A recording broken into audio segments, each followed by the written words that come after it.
ಸಬ್ಬಕ್ಕಿ ಹಾಕಿರುವ ಕುಕ್ಕರ್ಗೆ ಒಂದು ಆಲೂಗಡ್ಡೆ ಹಾಕಿ ನೋಡಿ, ನೀವೇ ಶಾಕ್ ಆಗ್ತೀರಾ. ನಮಸ್ಕಾರ ಸ್ನೇಹಿತರೆ, ಈ ಸಂಡಿಗೆ ಪಾಪ್ಕಾರ್ನ್ ಮರೆಸುವಷ್ಟು ರುಚಿರುತ್ತೆ. ಟ್ರೈ ಮಾಡಿ. ಒಂದು ಬೌಲ್ ಆಗುವಷ್ಟು ಸಬ್ಬಕ್ಕಿ ಸಾಕಾಗುತ್ತೆ. ಇದನ್ನು ನೆನೆಸೋದೇನು ಬೇಡ. ಇದನ್ನು ನೀರು ಹಾಕಿ ಚೆನ್ನಾಗಿ ತೊಳೆಯೋಣ. ಇದರ ಜೊತೆಗೆ ಒಂದೇ ಒಂದು ಆಲೂಗಡ್ಡೆ ಸಾಕಾಗುತ್ತೆ. ಆಲೂಗಡ್ಡೆ ಜೊತೆಗೆ ಈ ಸಬ್ಬಕ್ಕಿ ಕಾಂಬಿನೇಷನ್ ತುಂಬ ಚೆನ್ನಾಗಿರುತ್ತೆ.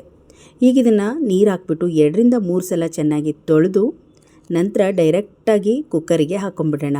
ಬೇಕಿದ್ರೆ ಟೈಮ್ ಇತ್ತು ಅಂದರೆ ಒಂದು 10-20 ನಿಮಿಷಗಳ ಕಾಲ ನೆನೆಸ್ಕೋಬೋದು. ಈಗ ನೋಡಿ, ಇದು ನೀರನ್ನು ಚೆನ್ನಾಗಿ ತೆಗೆದು ನಂತರ ಈ ಒಂದು ಸಬ್ಬಕ್ಕಿನ ಕುಕ್ಕರಿಗೆ ಹಾಕೊಂಡ್ಬಿಡೋಣ. ಒಂದು ಕುಕ್ಕರನ್ನು ತೊಗೊಂಡು ಈ ಸಬ್ಬಕ್ಕಿನ ಇದಕ್ಕೆ ಹಾಕೊಂಡ್ಬಿಡೋಣ.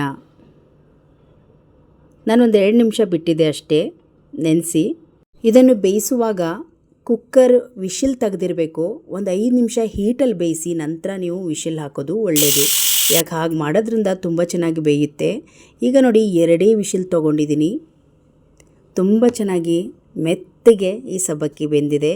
ಸ್ವಲ್ಪ ಕೂಡ ತೆಳ ಹಿಡಿದಿಲ್ಲ, ಹದವಾಗಿ ಬಂದಿದೆ. ನಿಮಗೆ ಬೇಕಂದರೆ ನೀರನ್ನು ಮಿಕ್ಸ್ ಮಾಡ್ಕೋಬೋದು. ಈಗ ಕರೆಕ್ಟ್ ಅಳತೆಯಲ್ಲಿ ಈ ಒಂದು ಸಬ್ಬಕ್ಕಿ ಬೆಂದಿದೆ.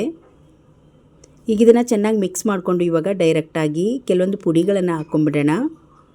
ರುಚಿಗೆ ತಕ್ಕಷ್ಟು ಉಪ್ಪನ್ನು ಸೇರಿಸ್ಕೊಳ್ಳೋಣ. ಮೊದಲಿಗೆ ಬಿಸಿ ಇರುವಾಗಲೇ ಮಿಕ್ಸ್ ಮಾಡಿಕೊಂಡ್ರೆ ಚೆನ್ನಾಗಿರುತ್ತೆ. 1 ದೊಡ್ಡ ಚಮಚದಲ್ಲಿ ಜೀರಿಗೆಯನ್ನು ಹಾಕ್ತಾಯಿದ್ದೀನಿ. ಈಗ ಚಿಲ್ಲಿ ಫ್ಲೆಕ್ಸನ್ನು 1.5 ಚಮಚ ಆಗುವಷ್ಟು ಹಾಕ್ತಾಯಿದ್ದೀನಿ. ಚೆನ್ನಾಗಿ ಮಿಕ್ಸ್ ಮಾಡ್ಕೊಳ್ಳೋಣ. ನೀವೇನಾದರೂ ಉಪವಾಸ ಮಾಡೋಗೂ ನಿಮಗೆ ಇದನ್ನು ತಿನ್ನಬೇಕು ಅನಿಸಿದರೆ ನೀವು ಉಪವಾಸದ ಉಪ್ಪನ್ನು ಹಾಕ್ಬೋದು. ಇದ್ರ ಜೊತೆಗೆ 1 ಆಲೂಗಡ್ಡೆ ಅಂತ ಹೇಳಿದೆ. 1 ಆಲೂಗಡ್ಡೆಯನ್ನು ಈ ರೀತಿ ನೀರನ್ನು ಕೆಳಗಡೆ ಇಟ್ಕೊಂಡು ತುರಿದು ಹಾಕ್ಬಿಡಿ. ಈ ರೀತಿ ಹಾಕೋದ್ರಿಂದ ಆಲೂಗಡ್ಡೆ ಕಪ್ಪಾಗೋದಿಲ್ಲ, ತುಂಬ ಚೆನ್ನಾಗಿ ಬಿಳಿಯಾಗೇ ಇರುತ್ತೆ. ಸಣ್ಣದಾಗಿ ತುರಿದಿರುವ ಆಲೂಗಡ್ಡೆಯನ್ನು ಈಗ ಇದಕ್ಕೆ ಮಿಕ್ಸ್ ಮಾಡ್ಕೊಂಬಿಡೋಣ. ಸಿಮ್ಮಲ್ಲೇ ಇಟ್ಕೊಂಡಿದ್ದೀನಿ. ಈಗ ಸ್ಟೌರಿಯನ್ನು ಆಫ್ ಮಾಡ್ಕೊಂಡಿಲ್ಲ. ಎಲ್ಲವನ್ನು ಹಾಕಿ ಚೆನ್ನಾಗಿ ಮಿಕ್ಸ್ ಮಾಡ್ತಾನೆ ಈ ಒಂದು ಆಲೂಗಡ್ಡೆ ತುರಿಯನ್ನು ಹಾಕ್ಕೊಂಬಿಡೋಣ. ಆಲೂಗಡ್ಡೆ ಹಾಕ್ಕೊಳ್ಳೋದ್ರಿಂದ ಈ ಒಂದು ಸಂಡಿಗೆ ತುಂಬ ರುಚಿಯಾಗಿರುತ್ತೆ. ನೋಡಿ, ಇಲ್ಲಿ ಆಲೂಗಡ್ಡೆ ಸಣ್ಣ ತುರಿಯಲ್ಲಿ ತುರಿದಿರೋದ್ರಿಂದ ಇದು ಬೇಗನೆ ಬೆಂದ್ಬಿಡುತ್ತೆ. 1 ನಿಮಿಷಗಳ ಕಾಲ ಇದನ್ನು ಚೆನ್ನಾಗಿ ಮಿಕ್ಸ್ ಮಾಡ್ಕೊಂಬಿಡೋಣ. ಸಂಡಿಗೆ ಹಾಕಲಿಕ್ಕೆ ಹದ ಕರೆಕ್ಟಾಗಿದೆ. ಸ್ವಲ್ಪ ತಣ್ಣಗಾದರೆ ಸ್ವಲ್ಪ ಗಟ್ಟಿ ಆಗ್ಬೋದು. ನಿಮಗಿದ್ರೆ ಗಟ್ಟಿ ಅನಿಸಿದರೆ 2ರಿಂದ 3 ಚಮಚದಷ್ಟು ಮಾತ್ರ ಸ್ವಲ್ಪ ನೀರನ್ನು ಸೇರಿಸ್ಕೊಂಡ್ಬಿಡ್ಬೋದು. ಇದಕ್ಕೆ ಸೇರಿಸ್ಕೊಂಡು ಚೆನ್ನಾಗಿ ಮಿಕ್ಸ್ ಮಾಡ್ಕೊಂಬಿಡಿ. ಸ್ವಲ್ಪ ತಣ್ಣಗಿರಬೇಕು. ಬಿಸಿ ಬಿಸಿಯಾಗಿ ಹಾಕೋದಕ್ಕಿಂತ ಸ್ವಲ್ಪ ತಣ್ಣಗಾದ ನೀವು ಸಂಡಿಗೆನ ಬಿಡ್ಬೋದು. ರಾತ್ರಿ ನೀವು ಒಂದು ಕವರ್ ಅಥವಾ ಏನಾದರೂ ಒಂದು ವುಡ್ಡನ್ ಒಂದು ಪ್ಲೇಟಲ್ಲಿ ನೀವು ಇದನ್ನು ಬಿಟ್ಟು ರಾತ್ರಿ ಫ್ಯಾನ್ ಗಾಳಿಲಿಟ್ಟರೆ ಬೆಳಗ್ಗೆ ಒಳಗೆ ಸುಮಾರು ಒಣಗೋಗಿರುತ್ತೆ. ಇದು ಒಣಗಿಸೋದು ಕೂಡ ಕಷ್ಟ ಆಗೋದಿಲ್ಲ. ನೋಡಿ, ಇವಾಗ ನಾನು ಬೌಲಿಗೆ ಹಾಕ್ತಾಯಿದ್ದೀನಿ. ಸ್ವಲ್ಪ ತಣ್ಣಗಾಗಿದೆ ಇದು. ಈಗ ಡೈರೆಕ್ಟಾಗಿ ಸ್ವಲ್ಪ ತಣ್ಣಗಾದ್ಮೇಲೆ ಈ ರೀತಿ ಮಿಕ್ಸ್ ಮಾಡಿಕೊಂಡು ಕೈಗೆ ಸ್ವಲ್ಪ ನೀರನ್ನು ಹಾಕ್ಕೊಂಡು ಈ ರೀತಿ ನಾನು ಸಂಡಿಗೆಯನ್ನು ಕೆರ್ಸೆ ಮೇಲೆ ಬಿಟ್ಕೊಳ್ತಾ ಇದ್ದೀನಿ. ನಾನು ರಾತ್ರಿ ಹಾಕ್ಕೊಂಡಿದ್ದು ಬೆಳಗ್ಗೆ ಒಳಗೆ ಸುಮಾರು ಒಣಗೋಗುತ್ತೆ. ಇದು ಫ್ಯಾನ್ಗಳಿಗೆ ಇಟ್ಟು ನಂತರ ನೀವು ಬೆಳಗ್ಗೆ ಬಿಸಿಲಿಗೆ ಇಡ್ಬೋದು. ನೋಡಿ, ವಿಡಿಯೋ ತೋರ್ಸೋಕ್ಕೋಸ್ಕರ ನಾನು ಈ ಒಂದು ಕೆರ್ಸೆಯಲ್ಲಿ ಹಾಕ್ಕೊಂಡಿದ್ದೆ. ಹಾಕೋದು ತುಂಬ ಸುಲಭ. ಸ್ವಲ್ಪ ನೀರನ್ನು ಕೈಗೆ ಒಡ್ಸ್ಕೊಂಡು ಹಾಕಬೇಕು. ಇದನ್ನು ಮಾಡಿ ಬಾಕ್ಸಲ್ಲಿ ಇಟ್ಕೊಂಡ್ರೆ KG ಗಟ್ಟಲೆ ಮಾಡಿಟ್ಕೊಂಡ್ರೆ 1 ವರ್ಷಗಟ್ಟಲೆ ಇಟ್ಟು ತಿನ್ಬೋದು. ನೀವು ಹೊರಗಡೆ ಪಾಪ್ಕಾರ್ನನ್ನು ನೀವು ತಿನ್ನಬೇಕು ಅಂತ ಅನಿಸೋದಿಲ್ಲ, ಯಾಕಂದರೆ ಅಷ್ಟು ರುಚಿಯಾಗಿರುತ್ತೆ. ನೋಡಿ, ಇವಾಗ ನಾನು ಬಿಸಿಲಿಗೆ ಸ್ವಲ್ಪ ಮಿಕ್ಕಿರುವ ಈ ಒಂದು ಹಿಟ್ಟಲ್ಲಿ ಹಾಕ್ತಾಯಿದ್ದೀನಿ.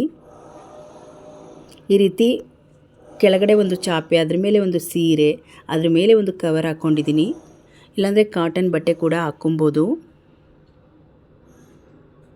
ನೋಡಿ, ಬೇಗನೆ ಆಗುತ್ತೆ ಕೆಲಸ. ಯಾವತ್ತೇ ಸಂಡಿಗೆ ಮಾಡಬೇಕಂದ್ರೆ 7:30-8 ಒಳಗಡೆ ಹೋಗಿ ನೀವು ಇಲ್ಲಿ ಹಾಕಿರಬೇಕು. ನಾನು ಒಂದು 7:30ಗೆ ಹೋಗಿ ಈ ರೀತಿ ಹಾಕಿದ್ದೆ.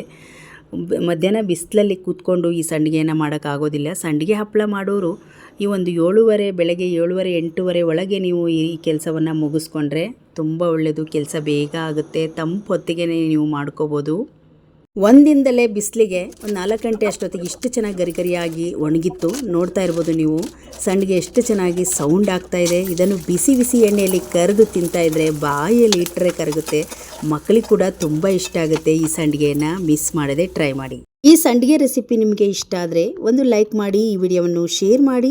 ಇನ್ನಷ್ಟು ವಿಡಿಯೋಗಳಿಗಾಗಿ ನಮ್ಮ ಫೇಸ್ಬುಕ್ ಪೇಜ್ ಹಾಗೆ ಯೂಟ್ಯೂಬ್ ಚಾನಲನ್ನು ಸಬ್ಸ್ಕ್ರೈಬ್ ಮಾಡ್ಕೊಳ್ಳಿ. ಧನ್ಯವಾದ.